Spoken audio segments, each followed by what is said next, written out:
ভোটের বাংলা এই শিরোনামে যারা এই প্রতিবেদন দেখেন তাদের সকলকে স্বাগত। আজ পশ্চিমবঙ্গের এসআইআর পরবর্তী যে ভোট, তার ভোটার লিস্ট আজকে একেবারে স্বয়ং সম্পূর্ণ হয়ে গেল। আজ রাত 12টার সময় যে সমস্ত ডিলিটেড ছিল, অ্যাডজুডিকেশন ছিল এবং বিশেষ করে যারা প্রকৃত এই ভোটার তাদের যে লিস্ট তৈরি হয়েছিল সেটা আজকে স্থিরকৃত হয়ে গেল। আজকের যে প্রতিবেদনে আমরা যে এসআইআর আমরা শুরু করেছিলাম, সেই এসআইআর শুধু পশ্চিমবঙ্গে নয়, 12টি রাজ্যে এসআইআর হয়েছে। কিন্তু ভারতবর্ষের 12টি রাজ্যের তুলনায় পশ্চিমবঙ্গের যে চিত্রনাট্য শুধু ভারতবাসী নয়, গোটা বিশ্ববাসীকে অবাক করে দিয়েছে। কি না হয়েছে এসআইআর পর্বে।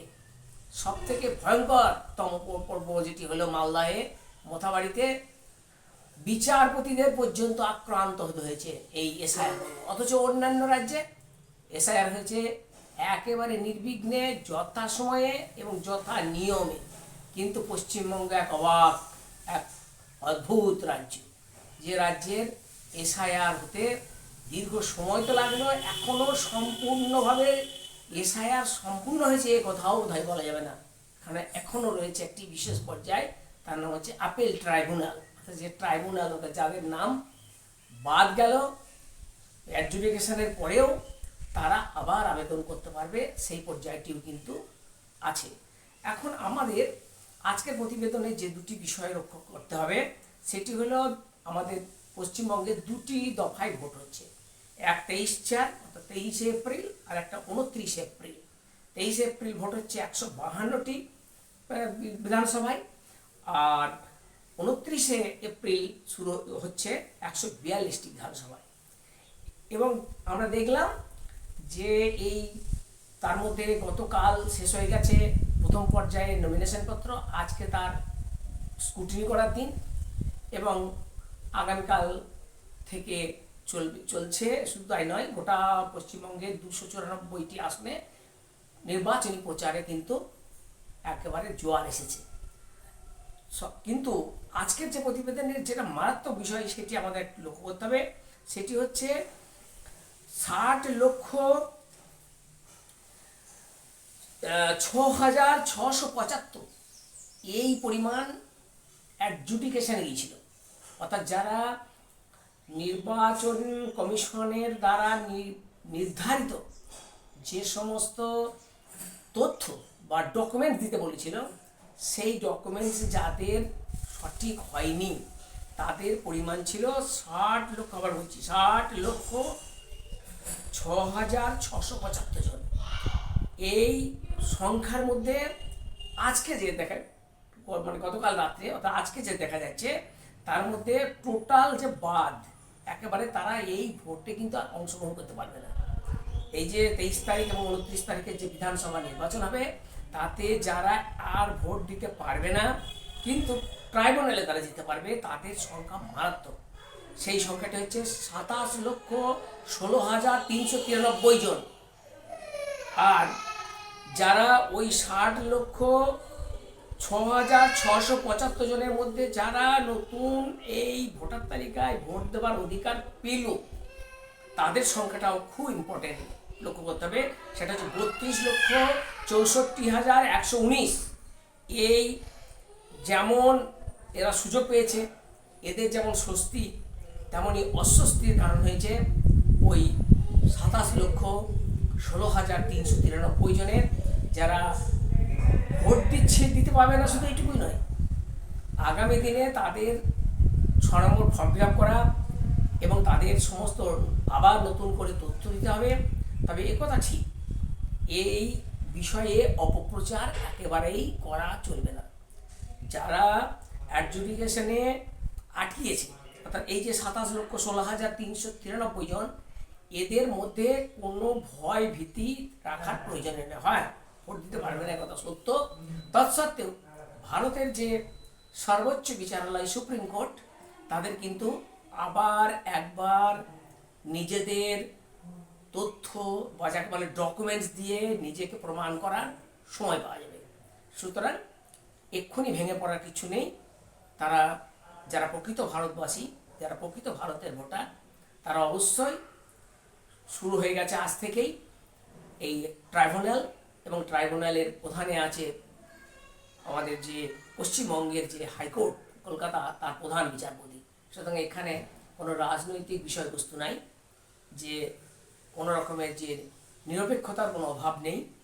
প্রকৃত ভারতবাসী হলে অবশ্যই তার ভোটার লিস্টে নাম আগামী দিনে আসবে, এবং যারা ভারতবাসী নয় তাদের কিন্তু ভোটার লিস্টে স্থান হবে না, একথা বলাই বাহুল্য। এখন এই যে বিরাট অঙ্কের বাদ এবং বিরাট অঙ্কের যুক্তি, এর মধ্যে আমাদের দু একটি বিষয় কিন্তু খুব লক্ষ্য করতে হবে।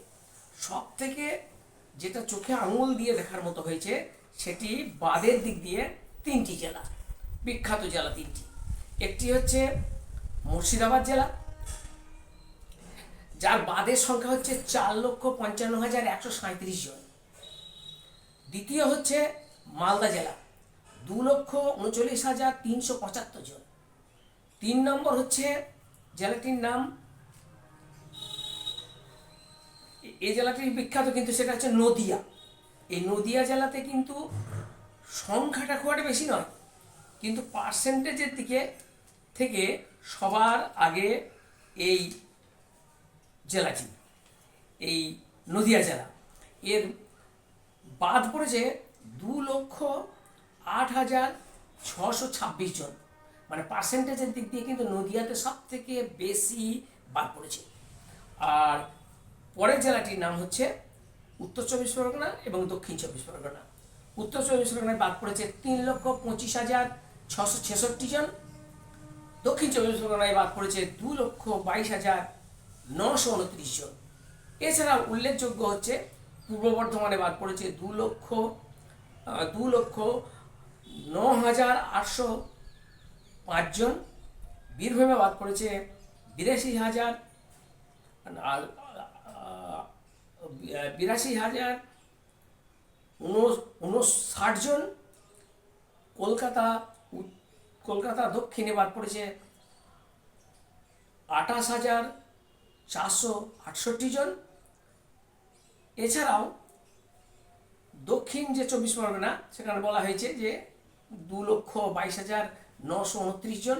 অর্থাৎ বেশি ভোটার বাদের বিষয়ে মুর্শিদাবাদ 1 নম্বরে, যদিও পার্সেন্টেজের দিক দিয়ে কিন্তু নদিয়া হচ্ছে 1 নম্বরে।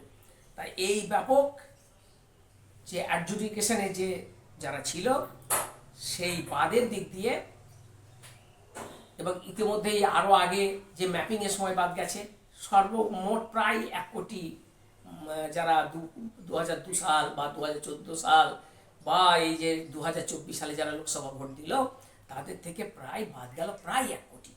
আর সেই 1 কোটি ভোটার এখন রাজনৈতিক যে ক্ষমতা এবং তার যে ধরে রাখার যে বিষয়টি, সেটা নিয়ে কিন্তু এবারে গণনা শুরু হয়ে গেছে, নিজেদের মধ্যে গণনা শুরু হয়ে গেছে।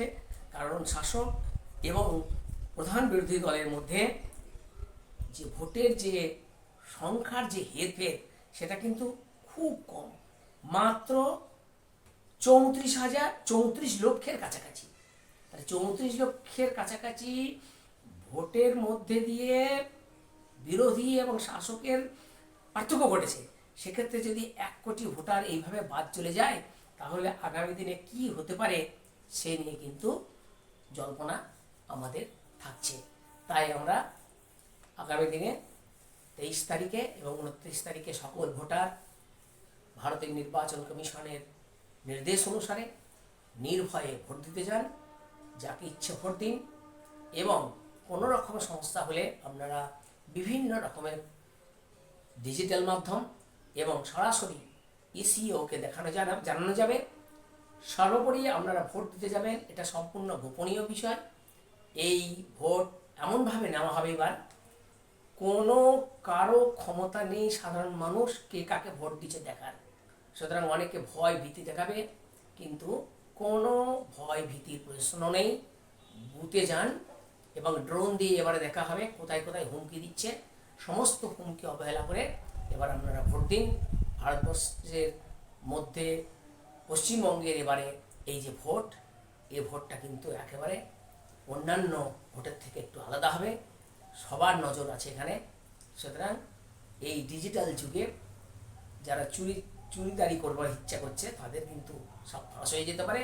সুতরাং ভোট দিন, আর আমরা অপেক্ষায় থাকব আগামী 4ই মে যেদিন ভোট গণনা হবে। আজ এইটুকু, সকলকে আমি ধন্যবাদ জানাই।